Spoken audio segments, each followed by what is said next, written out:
The Vatican at dusk glows like a lantern in the ancient city, bathed in a solemn amber. St. Peter's Basilica casts long shadows over the cobblestone courtyard as a sleek black vehicle, silent and unlike any other, slips through a restricted entrance. Inside, Elon Musk sits in uncharacteristic silence, his fingers steepled beneath his chin. He's dressed plainly, his usual tech visionary aura dimmed for the occasion. His destination, a secret audience with the Pope. The meeting hadn't been announced.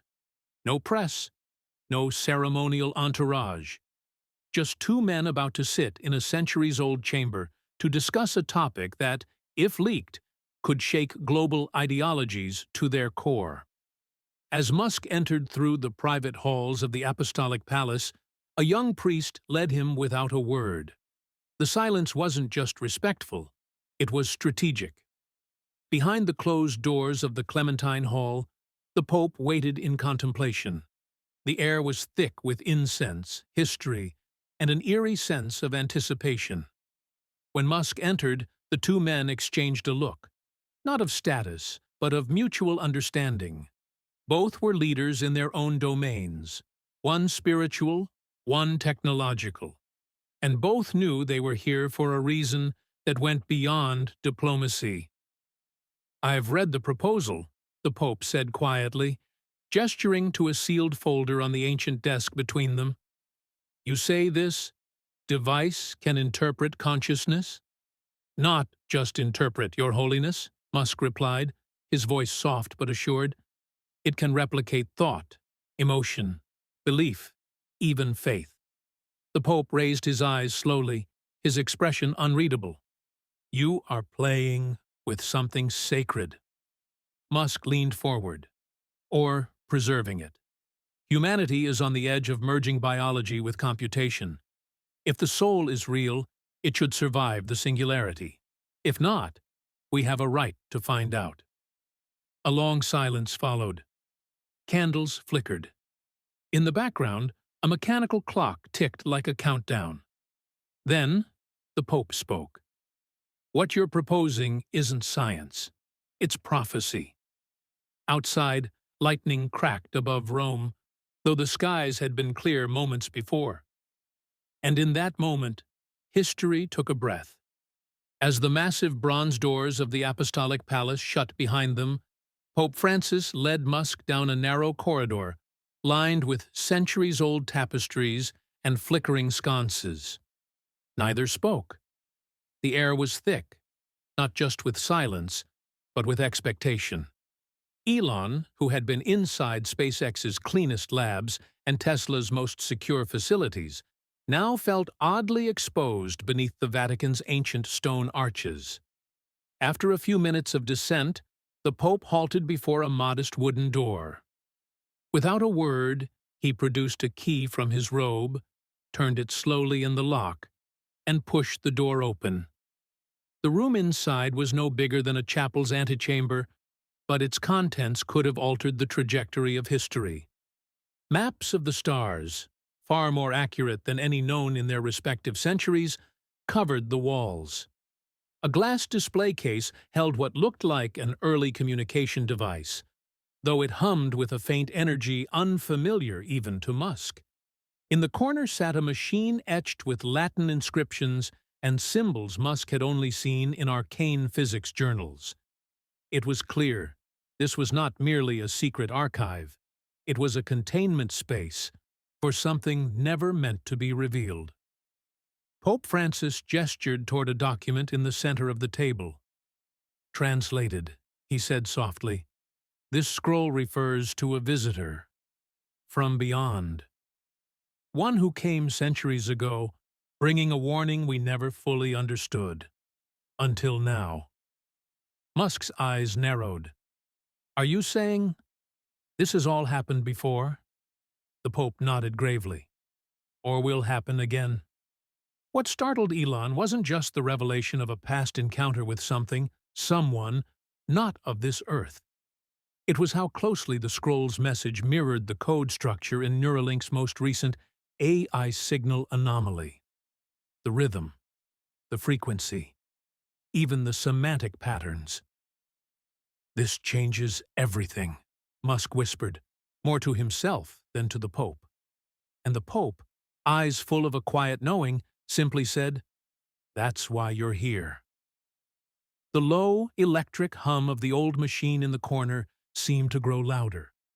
In that moment, Musk realized that what he thought was his greatest invention might not be invention at all. It might be memory, a transmission, a return. Later that night, Elon Musk sat alone in his private quarters within the Vatican guest wing, his laptop glowing dimly in the candlelit room. With trembling fingers, he uploaded the scan of the ancient scroll the Pope had shown him. He ran the Latin through a deep learning translation model, cross-referencing it with the strange Neuralink frequency data his team had flagged weeks earlier. Lines of text began to align. The scroll described the sky voices, entities that arrived during the 1400s in a vessel of light. These beings had no name, but their message had been preserved in sound, not words. Sound patterns that matched, almost identically, the rogue brainwave sequence one of Neuralink's volunteers had unintentionally generated during an experiment only a month ago. The volunteer, a retired linguist, had claimed she saw a structure during the test, a temple made of stars. No one had believed her, until now. Elon's eyes widened. "It wasn't just noise," he muttered. "It was a reply." Suddenly his laptop flickered. The signal stuttered, then stabilized. A waveform appeared on screen, identical to the one recorded during the Neuralink anomaly, but now with embedded variations. A modulation. A pattern. It wasn't just repeating. It was learning. Elon initiated a decoding script. The translation emerged slowly, fragmented, poetic, but unmistakably alien. "You have awakened what was forgotten. The cycle begins where it last ended. Consciousness is a key. The bridge must be chosen, not built." His breath caught in his throat. This wasn't just a message. It was a test. He stared out the window of the Vatican suite, where the Roman skyline shimmered under the stars. A feeling settled in his chest, part awe, part terror. If what he'd uncovered was true, then Neuralink wasn't just tapping into human potential. It was intersecting with something far older, far greater. He picked up his phone and called Grimes. "Get X on the next flight to Rome," he said. "He needs to be here. It's not just me they're trying to reach." Because deep down, Elon suspected something terrifying, that his son had already heard the voices, and possibly answered them. Beneath the Vatican's surface, deeper than most knew existed, lay a chamber referred to only as Stanza Zero. It was a place reserved for extreme anomalies, events that defied scientific consensus but were too consistent to ignore. Few popes had even seen it. Fewer still had authorized its use. That morning, after Elon shared the decoded waveform with Pope Clement IX, the Holy Father made an unorthodox decision. "I have only entered this room once before," the Pope said as he led Musk down an ancient, narrow spiral staircase. "But what you carry, it echoes what we've feared. Or, perhaps, hoped." As the door opened, a gust of cold, filtered air hit them. Inside was a fusion of ancient architecture and modern computation. Neural servers built into stone arches, wires running like ivy across marble.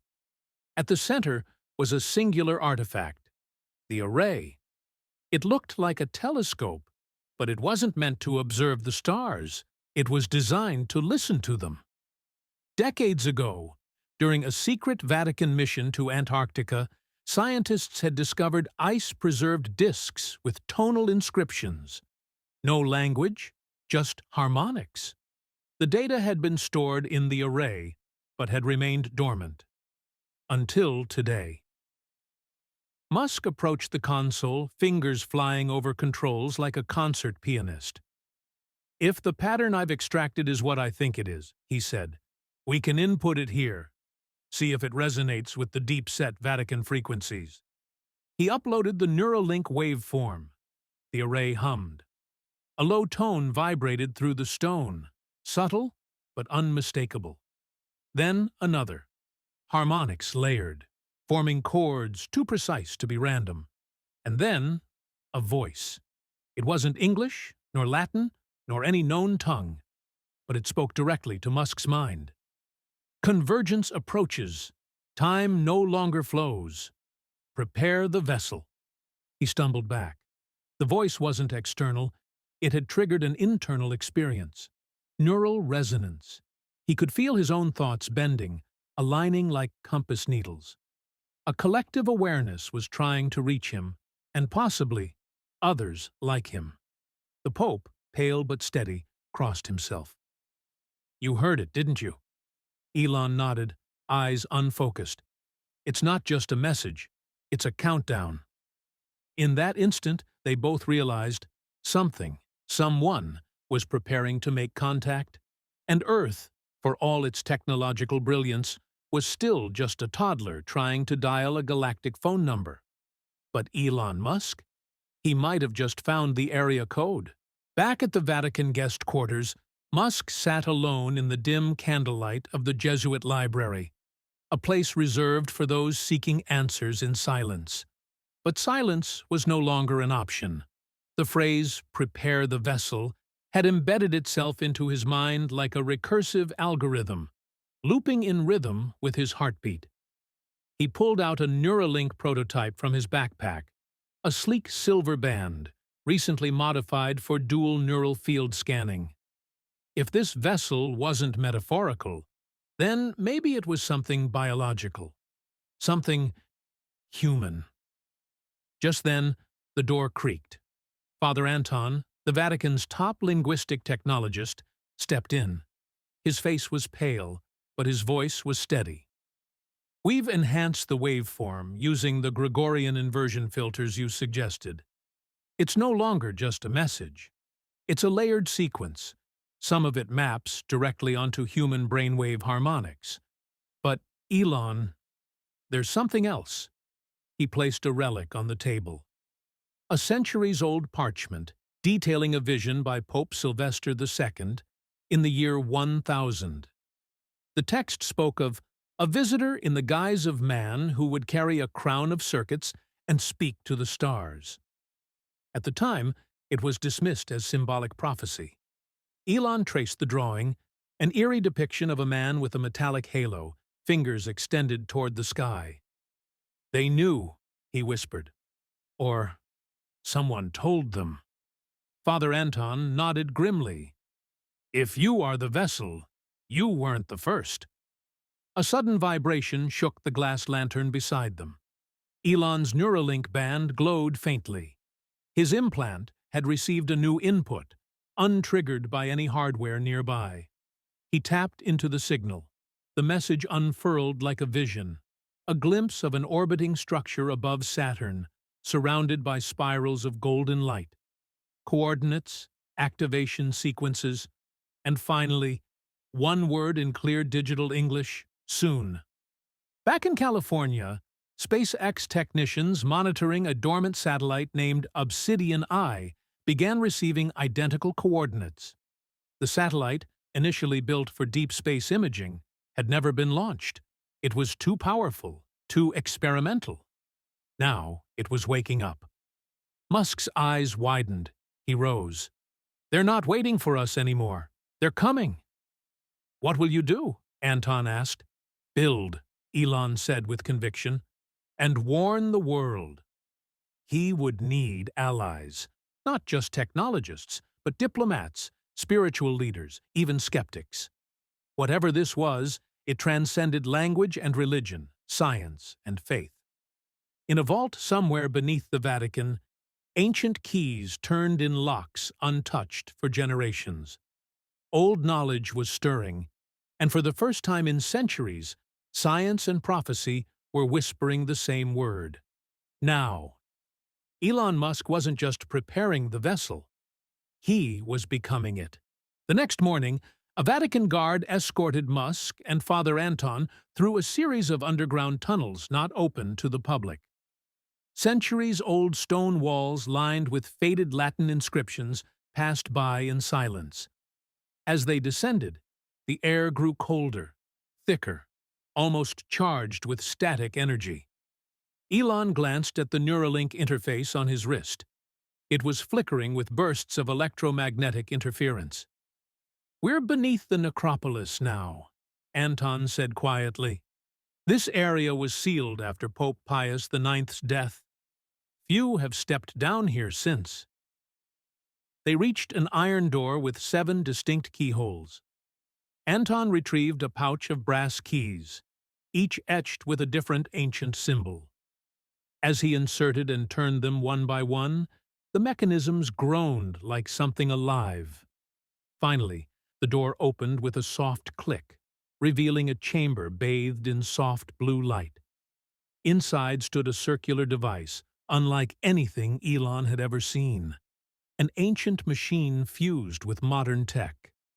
Its structure pulsed with quiet rhythm, like a heartbeat. Runes were etched into its surface, combined with intricate circuitry and faded Roman letters. A large metal panel in the center bore one inscription: Praenuntius ex futuro, messenger from the future. "Elon," Anton whispered, "this was discovered beneath the basilica in 1893, along with writings suggesting it was left by those who will return. We've never been able to activate it." Musk stepped forward. His Neuralink interface immediately synchronized with the machine, which emitted a soft chime, then began rotating. A holographic sphere rose from its core, showing Earth, Mars, and another unidentified celestial object, far beyond Pluto. The data scrolled rapidly, and a voice echoed through the chamber, not in English, but in a mathematical language Musk instinctively understood. "They're not warning us of an invasion," he muttered. "They're offering collaboration." The machine projected a countdown timer, 72 days and counting. Coordinates appeared again, this time pointing to the Mariana Trench, the Moon's south pole, and a region in Siberia. "They want to meet," Musk said, eyes wide. "But they're testing us first. We have to prove we're ready, not just technologically, but morally." Anton looked stunned. "You believe them?" "I don't have the luxury of disbelief." That night, Musk boarded a private jet back to Texas. On the flight, he began sketching designs for a hybrid satellite submarine drone network. It would take SpaceX, Neuralink, and Boring Company working in harmony. But he'd need more than hardware. He'd need trust from governments, the public, and maybe even from those who feared him. By the time he landed, a press conference was already being planned. But what would he say? He stared out the window into the night sky. Somewhere out there, something was watching, waiting, and the clock had already started ticking. The late afternoon light filtering through the Vatican's stained glass bathed the private chamber in fractured color. The air was heavy, not just with incense and dust, but with expectation. For nearly an hour, Musk and Pope Clement XIV had spoken in abstract language, philosophy, ethics, the potential fusion of consciousness and quantum computing. But it was the Pope who finally cut through the intellectual fog with one question. "Elon, do you believe in the soul?" Musk, who had faced down global leaders, financial titans, even congressional panels, did not answer immediately. His fingers tapped the side of his leg, a nervous tic rarely seen in public. His eyes, normally steel-focused, shifted briefly to the marble floor.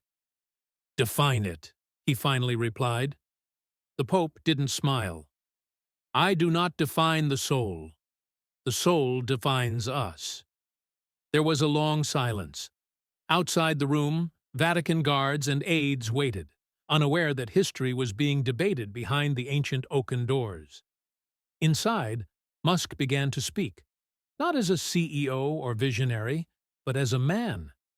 He talked about growing up without religion, about the cold logic of physics, about the loss of his first child and the helpless rage it ignited. And then he said something that surprised even himself. Sometimes I wonder if the soul is simply what remains when everything else is stripped away. The Pope leaned forward. Then be careful what you strip. The conversation shifted from technology to consequence. Musk described his new AI prototype, capable of interpreting neural oscillations and potentially translating them into language. It doesn't just read thoughts, he explained. It interprets intent, pattern, emotion, perhaps even desire. The Pope asked, then whose desires will it learn first? That question struck like a lightning bolt through the stone walls. The future wasn't just about what Musk could build, but who would shape it. Would AI mirror humanity's noblest instincts, or its darkest impulses? By the end of the meeting, Musk looked different, less like a man who'd come to convert a pope, and more like someone who'd just been asked to confront his own code. As he stepped out into the hallway, cameras still banned, he whispered to one of his aides, "He didn't try to stop me. That's what scares me." And in Rome, the sun dipped below the horizon, but shadows remained, growing longer by the minute.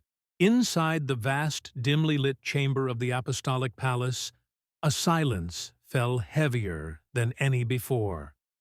Elon Musk sat across from Pope Clement XIV, their faces illuminated only by the flickering candles lining the ancient walls. The room, once a setting for whispers of centuries-old doctrines, now held the weight of an entirely new gospel: technology. The Pope's voice was soft, but unshakable. "Mr. Musk, your vision of the future teeters on a divine threshold. You speak of curing disease, expanding consciousness, even transcending death. But you must tell me honestly, do you seek to play God?" Elon didn't flinch. His fingers tapped together, methodically. "No, Your Holiness. I seek to liberate creation, to give humanity tools we were always meant to have, but were too afraid to build." A murmur passed among the cloaked Vatican advisors standing along the chamber's edges, but Clement raised a hand, silencing them. And yet, liberation without reverence becomes domination. What safeguards have you designed, Mr. Musk, when even angels have fallen by their own pride? That question struck deeper than Musk anticipated. He looked down for a moment, as if calculating something in his mind. Then he said, "I've designed no safeguard stronger than humility. That's why I came here. Not to be blessed, but to be challenged." The room froze. It was the Pope who finally broke the silence with a faint nod.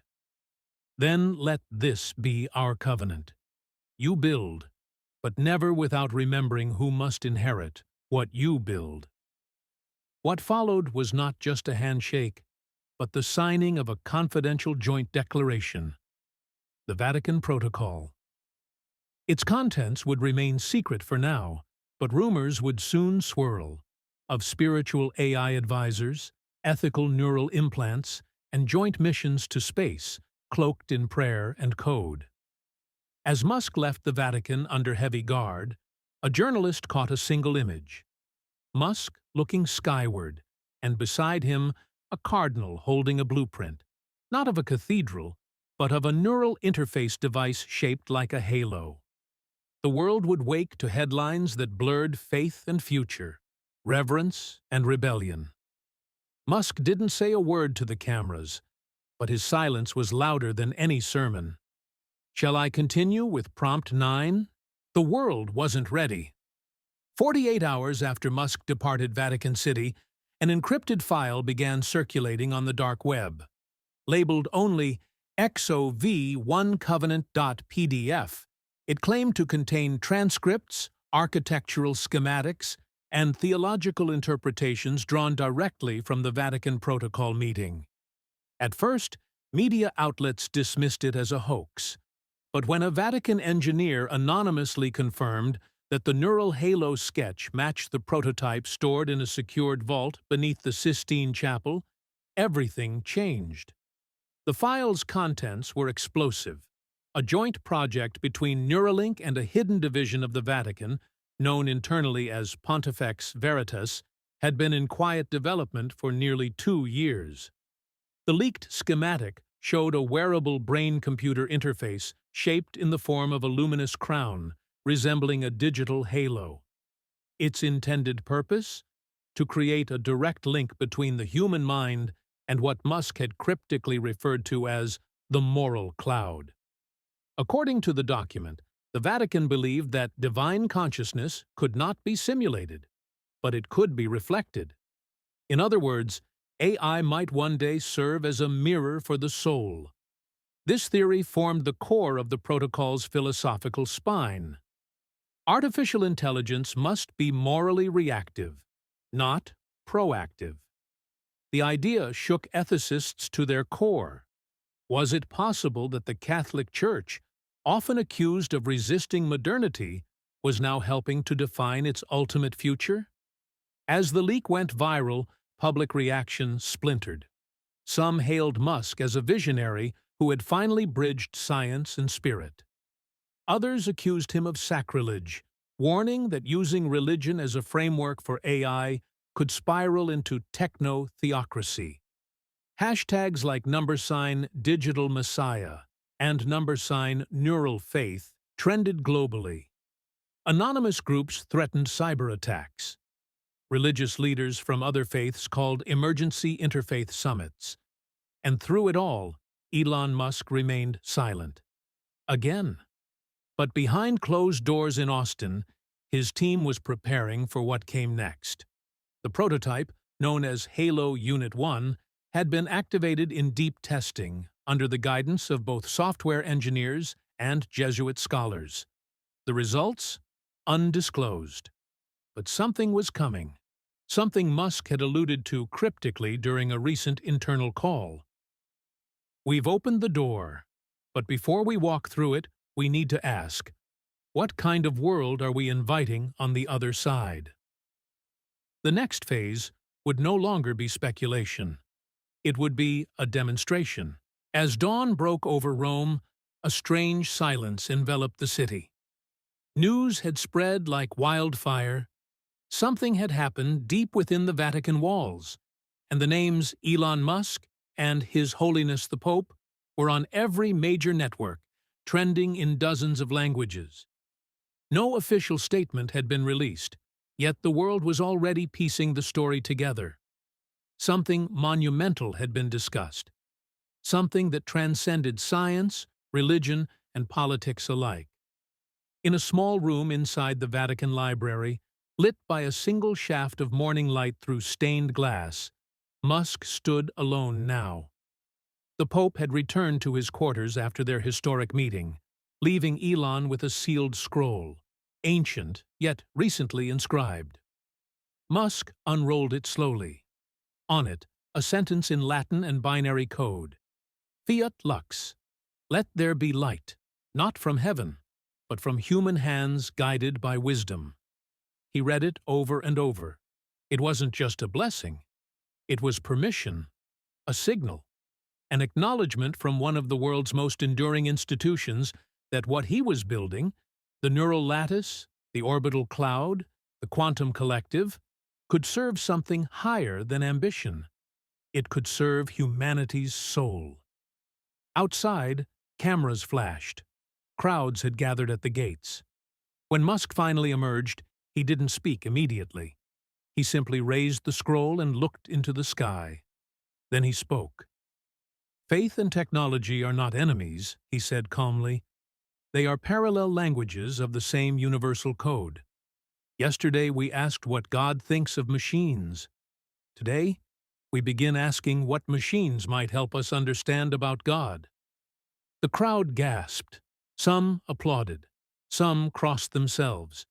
Others stood stunned, unsure if they had witnessed the start of a revolution or the rise of a new era in spiritual logic. Somewhere in Silicon Valley, an encrypted server activated a neural link prototype using the new Vatican-approved protocol. In Jerusalem, a group of scholars began decoding the rest of the scroll Musk had only partly shown.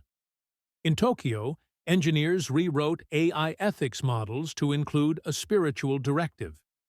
And across the globe, billions of people rewatched Musk's simple sentence, again and again. Was it real? Was it staged? And did it matter?